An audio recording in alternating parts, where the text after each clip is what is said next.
Welcome in to the New Orleans Saints podcast, hosted by Erin Summers and John DeShazier. You'll hear from players, coaches, broadcasters, and writers who cover the team on a daily basis.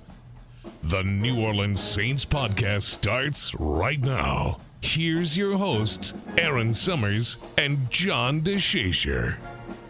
Welcome into the New Orleans Saints podcast. I'm Erin Summers, joined by John DeShazier. Today we have a very special guest in cornerback Alontae Taylor. Taylor has made the move from outside corner to nickel. He's really hit his stride over the last few games. He's going to break down where he feels like he's at in his career, how the transition has been for him, and some of his interests outside of football. Here's Alontae Taylor. Alontae, thank you so much for joining us on the New Orleans Saints podcast. Love getting an opportunity to talk to some of the players, find out a little bit more about how the season's going for you and about you in general. How are you doing? Doing well. How has the first half of the season been for you? For me, I would say it's taught me a lot about myself. And, kind of just going into year two, going from being, I guess, like a young man in college to being an adult and kind of living life on your own. I've kind of learned how to manage my life outside of just sports itself. So it's been going good. A lot of ups, a lot of downs, but I'm learning a lot. How big of a factor was that, just the adjustment from college and kind of having everything planned out and done for you to now being really responsible for everything outside of football? It was an adjustment. I wouldn't say it was a big one, though. I feel like as a kid, I kind of had to grow up really fast. So some of the things that I'm doing now and I kind of did when I was a kid as far as, like, my chores, I guess you would call it then, but now just making sure I make my bed by myself, cleaning my house up by myself. You also, with the league, you kind of get things such as, like, a chef, so I'm not really having to cook my own food. So that's the good side of it. I don't have to go buy groceries all the time to, like, cook and stuff late at night. But it's been fun, though. And like I said, I've learned a lot, and so now it's made me just a better person. You pay your own bills? Because Oprah says you need to sign your own checks and where your money's going. Yeah, I pay for everything's in my name now. So, yeah, I pay for everything. Hey, now Alontae is a somewhat unique name. What's the origin? So my dad's name is Albert Martin, and so he wanted to have the owl kind of like in the name, but we just kind of, since I was a kid, my mom just always told me it's Alontae instead of Alontae, but my sister's name is Alkia with an apostrophe from my dad's side, but instead of mine being AL''ONTAE, we just left it with ALONTAE, so we just say Alontae. Okay. Now you've obviously kind of warmed to this nickel role. When you're your best on the field, do you need an opponent running his mouth, or do you just naturally have it like you're always jacked up? I feel like I naturally have it inside of me, just that competitive spirit that I have.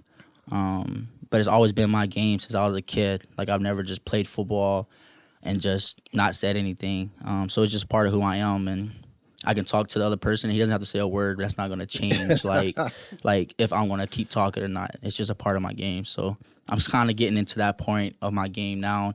I hate that it's taken to half of the season, but I feel like I'm back and I'm better for sure. Has that gotten you into any trouble? Because we had a guy here, Chauncey Gardner-Johnson, who every now and again people will take a swing at him. Right. But so has that gotten you into any trouble on the field, or any fisticuffs or fracases, or? Nah, I kind of look forward to those, but it hasn't happened yet. I think the closest one I probably had was a flag, though, against Davante Adams when I kind of stood over top of him. That was a moment that I kind of realized, though, because the ref kind of came up to me and said he wanted to throw the flag, and that was a big moment in the game. So I kind of make sure I don't do too much of, like, at the opponent as far as standing over him. But I'm looking forward if anybody want to swing on me or anything like that from the way I talk. So it's more the action than the words that get to the officials? I mean, like you just said. Yeah. You hear a lot of people talk a lot of stuff. A lot of people probably don't talk about it on social media, but there's guys out there that talk a lot of trash. Y'all can't say what you say on the field. Right. Yeah. But I'm saying, like, we'll be talking trash. Like, there's guys that you may think that don't talk trash that will say something, and the ref might be standing there, but he's not going to throw a flag because of what you say. It's more so taunting the guy, standing over the guy, pointing, clapping in front of his face, things like that. But I don't think they care about what you say for real. See, that's the benefit y'all get from over NBA players, because NBA players, they chatter a little bit, and the rest are like, "Hey, gotcha." Right. And that's pretty much that. So filling in at the role, because you played outside corner last year. Now you're moving to the nickel this year. It obviously takes a minute to get comfortable there. And I think I asked you this maybe yesterday or the day before. What is your comfort level there now? Actually, it's crazy. When you asked me that, I said, I'm getting there. And I kind of went home and I thought about it. And if we had to put it like on a percentage, right, from 0 to 100, I would say my comfortability playing in the slot would be at like a 80-85% comfortability wise. But as far as like trusting my own technique, because I'm still learning the technique, I'm still learning leverages, I'm still learning help, I'm still learning those things, I would be more so like maybe 60%, 55, 60%, because it takes reps, right? And on top of that, everything's moving fast. And so I'm still learning it. But I kind of had a conversation with somebody yesterday, and he kind of told me, like, it's new to me, right? And I'm still learning, but the NFL doesn't care. Other teams don't care, right? And so, and I already knew that, but it still felt good to hear that from a guy. It's like, they don't care that you're still learning. They're still going to attack you and go at you, this and that. But that's what we get paid for, to go out there and compete every Sunday. Can you give us an idea how hard that is to play the slot? Because a lot of people say, well, he plays corner, so he ought to just be able to step in there and play it. But obviously it's a different animal than playing outside. So can you give us, I guess, a gist of how difficult it is to pull it off? Very difficult. I think if you ask any corner in the NFL what's harder, corner or nickel, I really think that they would say nickel, just because there's so much space and there's so many places that they can go. And everybody says, well, corner's got to be the hardest. But I could move back to outside corner and I'd be shut down. And the numbers that everyone talks about as far as how bad I'm doing, right, would be totally opposite, because I would be locking things down on the outside. You have the sideline right there, right? So you can be as physical as you really need to be. And then the quarterback has to kind of go through his reads and the ball has to come out quicker. In the slot, a receiver can literally get one step on you and throw them the ball, and he's probably going to get a couple yards after the catch because you're playing off and you don't know which way he's going to go.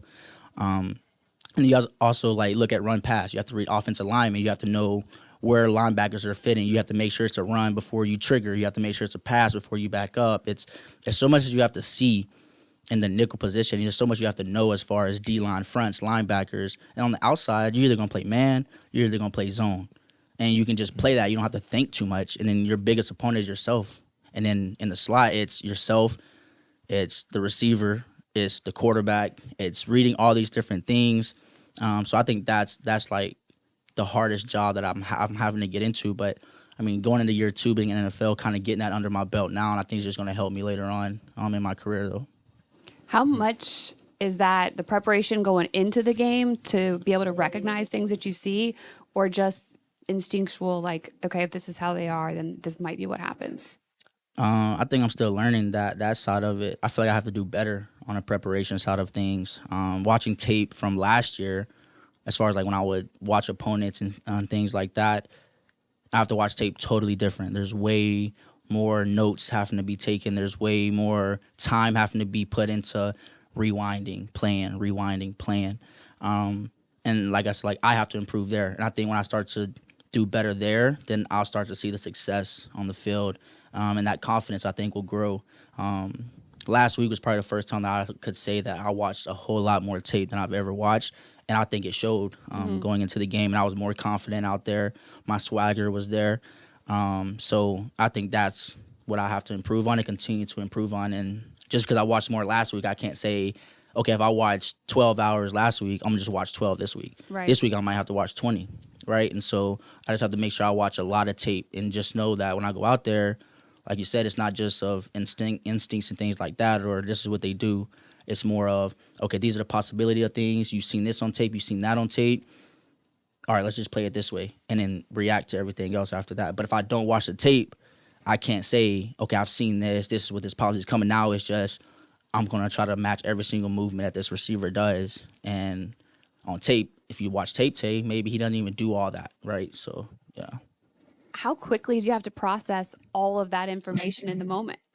Quick. Yeah. Like, ball snap, see it and play. And it's a lot, like I said, and I see why, you don't see many high-paid nickels in the league, right? You don't see a lot of guys in the league that are playing the nickel that's just very successful like you would see corners, because guys are still learning. I think whoever you would consider the best nickel in the league, he's still learning himself. So it's a lot, but, it's a position that's being needed now that the NFL is growing to playing 11 personnel on offense, and you're playing these 4-2, 4-3 receivers who can play. And so now you have to find guys who can play that nickel job. That means the salary is going to have to go up then. How much do you get into the tackling aspect of it? Because this is a secondary that'll hit people. Yeah. I don't really get too much in. I've always felt like I was a good tackler. I think there's times when I kind of have to bite my own words whenever I go and see certain things. Like, okay, Alontae, that wasn't even a good shot that you even took. But we're very physical as a defense. We do tackling drills every week. And, I think that's just the DNA, but it's also a mindset. I think like Mickey and those guys, they bring in the right-minded people to play in the secondary or just play on our defensive side of the ball, that are guys that are physical, guys who want to hit, and guys who play fast. And, everybody fits into that culture. And at the end of the day, like, everybody wants to make big hits, but everybody also wants to make picks, right? Everybody wants to make interceptions or PBUs, but one thing we do is we try to make sure that we swarm to the ball, and we just get turnovers that way as well. All right, you've gotten your hand on the ball a few times. Now, what's it going to take here? Because you've had a near pick six. Yeah, Atlanta. Yeah. So what's it going to take now? I mean, because what's the convergence? I mean, you got to play it right. You got to do everything right, and then, of course, obviously, you got to finish the play with the pick. Yeah. What's it gonna take?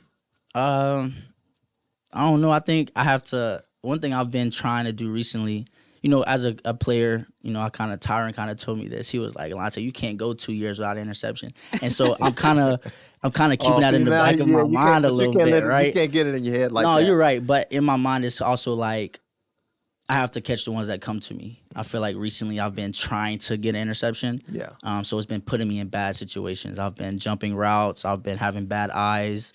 So I think first thing is just going to come with poise, me just understanding my role and just play my technique. But like I said in the interview before, I feel like my first interception is going to be like really big. It might be to win the game. It might be something like that. So now I just have to catch the ones that come to me. I feel like I've had a lot that's came to me. I just haven't caught them, caught them. But I'm just gonna keep doing my technique, and I'm not gonna get greedy, and I'm not going to force it. Coach Wood's telling me all the time, if you just play your technique and just do your job, like, the ball will come to you. And so I gotta trust that. How hard is it to stay patient, because you guys do a lot of running with your head turned, and you don't necessarily know the ball's coming into the guy's hand until he shows his hands. I feel like that comes with film study. I feel like it's hard though. I feel like I've had a lot of plays where I was just out of phase and I just play the hands this past season for sure. And a lot of guys joke with me and say that's probably like my best thing that I do really is like I play the hands really well. But at the end of the day, we're corners and we're, I guess, considered some of the best athletes on the field, right? So we have to be able to run with our heads back and turn around and find the ball and make a play. That's what we get paid to do. And so I think if you're in this position and you're on the field and you're getting a play, like, coaches have that same trust in you to go out there and be able to do that. You got to have good hands, though, because you started your career as a wide receiver. Yeah, I got some pretty good hands. I think catching jugs, though, me and Marshawn was talking yesterday, and it's one of those things that if you don't use it, then you'll lose it, right? And so if you're not catching the ball after practice, or if you're not catching the ball before practice, like, you'll lose your hands, especially as a corner, because you're not going to get as many opportunities to catch the ball in the game. Like Coach always says, you might get the ball thrown at you one time, and it might hit your hands, and that might have been your only opportunity the whole game. So you have to catch 100 balls before practice, 100 after practice. So making sure that we stay on the jugs and stuff like that to keep our hands ready for whenever that opportunity comes. Yeah, when you started at Tennessee, you went in as a wide receiver. That's how you were recruited. You played all of high school that way. So you've had to change positions before, obviously not from one side of the ball to the other here, but were you able to draw off of that, that situation? And I don't think it was your choice necessarily to change back then. Yeah, but I feel like it took me a minute. I had to get comfortable playing corner first. But once I got comfortable playing corner at Tennessee, then I can kind of start using my wide receiver thoughts, right, as far as stems, route running, things like that. But everybody assumed just because I played receiver and I went to corner that I should know when the guy's doing X, Y, and Z. But I probably didn't understand that until, honestly, my junior year, that COVID year, because we had so much time off. And so I had time to really just break down my own tape and break down myself. And then my senior year, you can see it, like the interceptions went up, the tackles went up, the confidence went up. And you could say it's the scheme, but the biggest thing for me was just like I got to watch and break down who I was as a player. And then I could now say, okay, I'm a vet, I guess you can say, in college football, and now I understand routes. I'm understanding concepts and formations and things like that. So that's what helped me have that success my senior year at Tennessee. And I think now I'm in the league, but I'm in a new position. And so I'm trying to learn these things. That's why I say I feel like later on in my career, all that's just going to come back and help me out, where if I'm playing outside corner, good. If I'm playing inside at nickel, okay, cool. But I can see a lot of stuff, and I can understand defenses better, and I can understand just football. A lot of people just watch football to see the big plays, but understand real football. Like I was saying, gap schemes, type of runs, type of motions, things like that. All that stuff means something, especially when you're in that side as a nickel. But as a corner, like, you wouldn't even think about that stuff, because I didn't think about what the nickel had to do last year other than if he was helping me or if he wasn't helping me. And so now you have to understand all that stuff. Okay, so a few days before the season opener this year, you find out, because basically the team says, you're going to be playing nickel because the guy who was playing nickel, we getting rid of him, and it's yours. How much of one, what goes through your mind, and two, how much of a confidence boost is that, I guess, because you're still trying to get a feel for it, and then instead of them saying, okay, we'll let you keep getting the feel for it, they say, look, no, ain't no more feeling, it's yours. Yeah, the thought process at first was, dang. Just because I was competing with Debo for the outside corner job, and I was taking reps in the nickel, but it never crossed my mind that I would actually play it, one, and then two, be the starting nickel. I had all the faith and confidence that, like, Roby had everything that it took to be a really good nickel. He'd been doing it in the league for a long time, and so the move itself really shocked me. So the first thing I was like, dang. And then I already had a conversation with Coach Woods, right, and knowing that some things were going to change. And then after everything had happened, I was like, okay, well, I lost a starting corner job, so you have to take that L first. So I had to kind of soak that in. Mm-hmm. It's like, okay, I didn't even win the job that I was really competing for, and the job that I've played. And, like, I played corner. And so I had to take that, and I think that's what kind of put me a couple steps behind as far as the nickel. And I had talks with people, and I had to tell, like, at first I was like, I don't even want to play nickel. Like, I'm trying to play corner. If I'm not going to play corner, then don't play me at all. Really, that was my mindset at first. But like I said, I had a conversation with Ramsey, and like Ramsey kind of had to talk with us when I was in college, and it really helped me. But when he said those things, like, wherever they want you to play, like, be the best at that, it motivated me. And so then my mindset had kind of changed as far as, like, okay, Alontae, they want you to play nickel. Not only are you going to play nickel, you're going to start at nickel. So you have two options. You can go out there and do terrible and get benched, or you can go out there, or three options, get benched. Second one being go out there and get exposed every single week. Or the third option, suck it up, figure it out, and go out there and just grow as a player and understand you're not going to be perfect week 1, week 2, week 3, week 4. And so that's the option that I decided to take. And so I'm just trying to get better and better each week. And I may not be the best nickel this whole season, but I know that I'm getting better each and every week, and I'm comfortable with looking in the mirror and saying that, okay, you did better this week than you did last week. And as long as I keep doing that, I feel like I'll be exactly where I need to be at the right time. You're a brother who's hard on himself. So how did you learn to have patience with yourself, I guess, through this process? Because you grade yourself harsh. I think I just had to tap into my word a little bit. I feel like I had to stop identifying myself as just this football player who's trying to be the greatest. I had to understand that I'm loved outside of the game. And I started the hardness and the toughness I was putting on myself. I started to see it go into my family, because I would have a bad practice or I'd have a bad game, and I would cold shoulder my family because I'm beating myself up and I'm so mad at how I'm performing or things like that. And so that itself, and seeing, like, me saying, okay, we had a home game one time, and I told my parents I didn't want them to come. I told them I needed time, I needed space. And it was really just me not playing to the standard that I had for myself. And I didn't want them to keep driving 7 hours to see me go out there and maybe not play good. So that is what I started to just love myself a little bit more, and started to allow myself, like, giving myself grace and giving myself the ability to make mistakes and know that it's okay. But I still have that, like you said, I still have that in the back of my mind. Like, I want to be the greatest, though. And everybody wants to be great. I want to be a perfectionist at everything that I do. And so that's not gone anywhere. Even though I give myself mercy and grace, like, I'm still hard on myself. But every now and then I, like, remind myself, like, it's okay to make mistakes. But playing the nickel, losing the corner job, that's where I really started to even be more harder on myself, because I'm like, all right, are they saying I'm not good enough to play a corner, so they just threw me on the inside? Mm-hmm. So I started to kind of question myself with that, and I was kind of hard on myself with that. But not that you are, but, like, don't get it twisted. Like, the nickel job is something that I am growing and I'm still enjoying, but I still feel like I'm an outside corner in this league. And, you know, whenever my opportunity comes, and I think it was fun. Green Bay game was probably my best game this year, and I played outside and inside that game because Debo, I think it was Debo that didn't play. So, but yeah. Yeah, you were killing it that game. Yeah. You killed it. So when you get outside this building, what do you do to release, you know, to get your woosah? How do you unwind? I listen to some R&B music. I listen to some praise and worship when I'm driving home, and I have a little Frenchie named Mink at home. He's only 7 months, so I go home, I play with him, and I'm watching this show called Snowfall right now. So I watch that on Netflix. FX, yeah. Yeah, I watch that right now.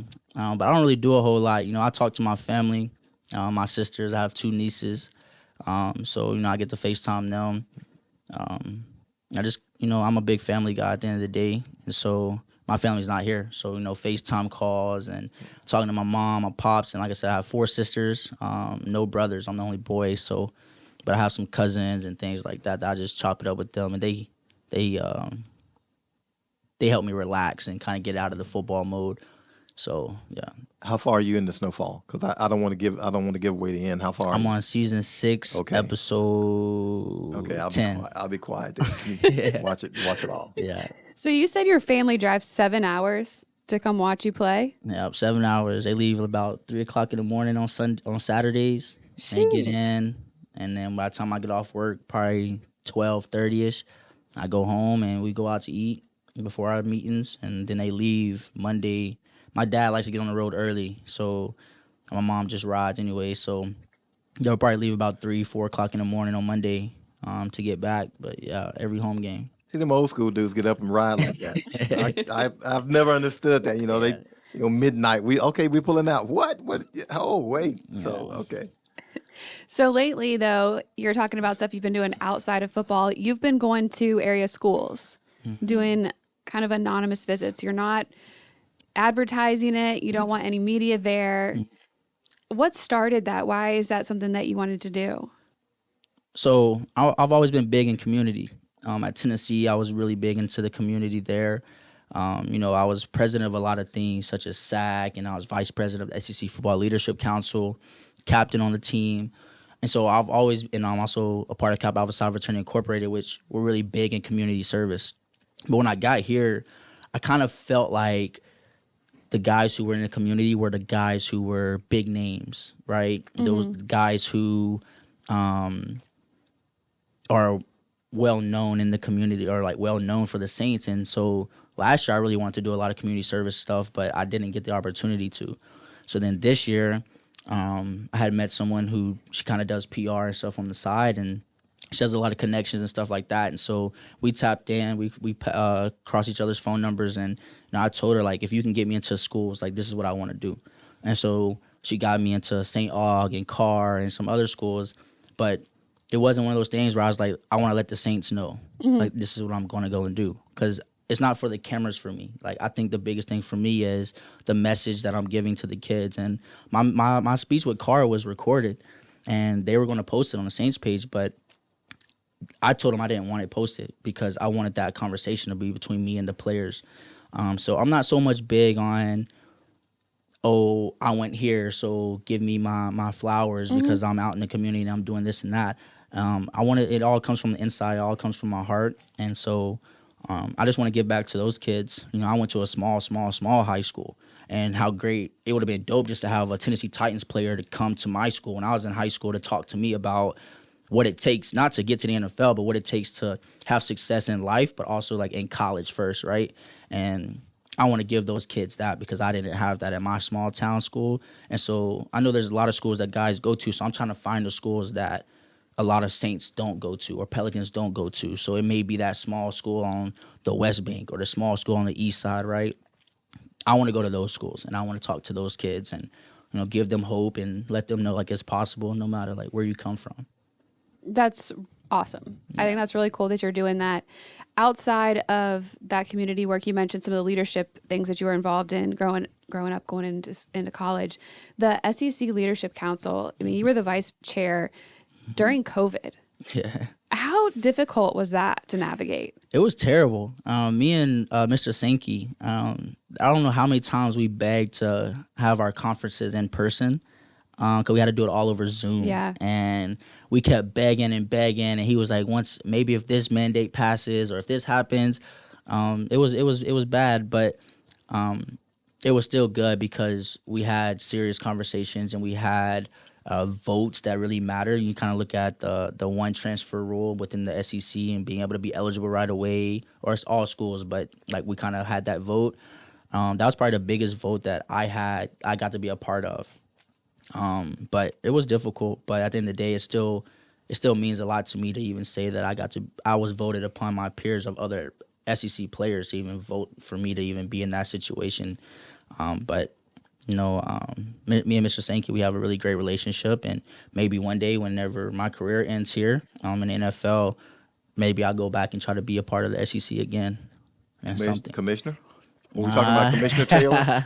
I don't know about Commissioner, but we'll just see. I don't know what God has planned for me, but you know, I want to give back to the SEC in the best way that I can.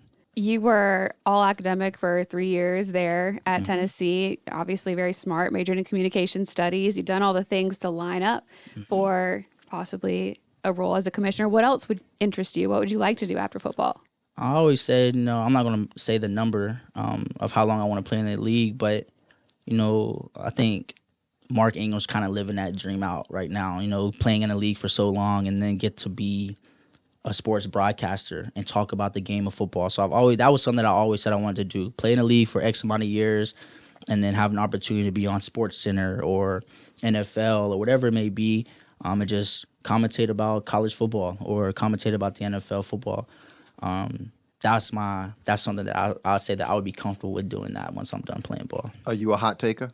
I mean, because you're gonna have some. If you're going into the medium, I have to get better at. I'm not because I don't. Well, I like mean, you shouldn't do it now. Yeah. But I mean, when you get into that medium, you got to be a hot taker, right?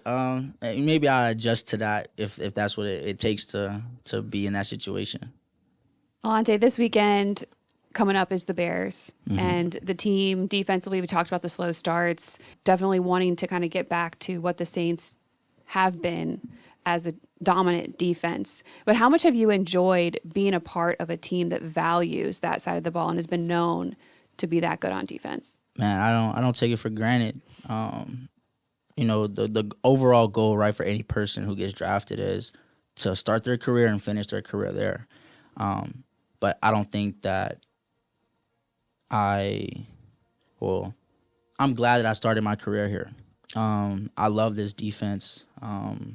The defense that we had at Tennessee was just it was really good. It was complicated a little bit, but it was a great defense. But I always say, like, anybody who gets to come and be a part of the New Orleans Saints defense it's a blessing for them because we play fast, we play physical, we play with a lot of swag, we have fun with it. It's a big playbook, right? So there's a lot of different stuff that we do, but I don't think there's any other defense that I would have rather been a part of. You know, being in the league, I get to see other defensive teams play, but it's just something different about this defense and the standard and that we have here. So I think I ended up exactly at the right place at the right time, and it's so fun. And I don't want to play for any other defense if I had a choice, right? So yeah.